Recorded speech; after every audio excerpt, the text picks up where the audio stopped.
Phenna Group was created 4 or 5 years ago now as a buy and build platform in the testing, inspection, certification and compliance space.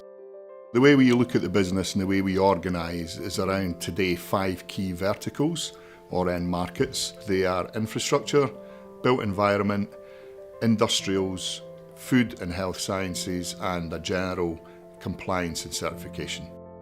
It's a large market, firstly. It's circa 250 billion, it would be the estimate globally, of which 80 to 100 billion is addressable on an annual basis. That's the first thing. Second thing, it's highly fragmented.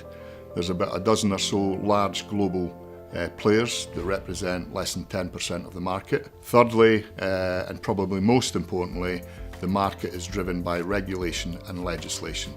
So that means it's highly recurring revenue, it's non-discretionary. Customers need to spend this money on an annual basis to stay compliant. Pre-COVID, we were running very hard and fast, the business was going well. We decided to refinance our current lender, and in doing so we brought in a minority investor at that point in time, which was around 2020. They served us well for a period of time, but we exited that environment last year when 3 of our original management shareholders wanted to retire.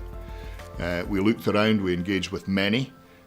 From day one in meeting Oakley, they stuck to the original agenda, they stuck to their word. They said they would be light touch, easy to deal with, unknown to us initially. Oakley were also in a parallel process with CTS. Now CTS were one of our main competitors in the infrastructure space. So as time progressed and we got to know the Oakley guys a bit better over the period, they came to us and said, would CTS be a deal that you guys would be interested in doing? And of course the answer was yes, they were one of our main competitors.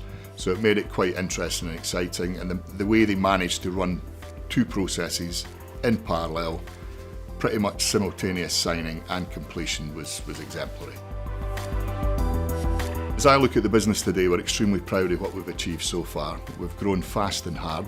I think that can only continue with Oakley's support. I would expect 3-4 years from now, the business to be more equally balanced geographically.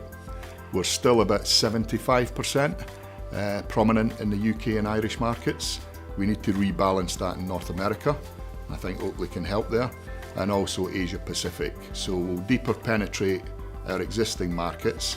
We'll push geographically and expand into those regions I've just mentioned. We will probably move into 1 or 2 new areas that we're not in today, or expand further, such as food and health sciences. We're pretty excited about the journey so far, and it's only started, so long may it continue.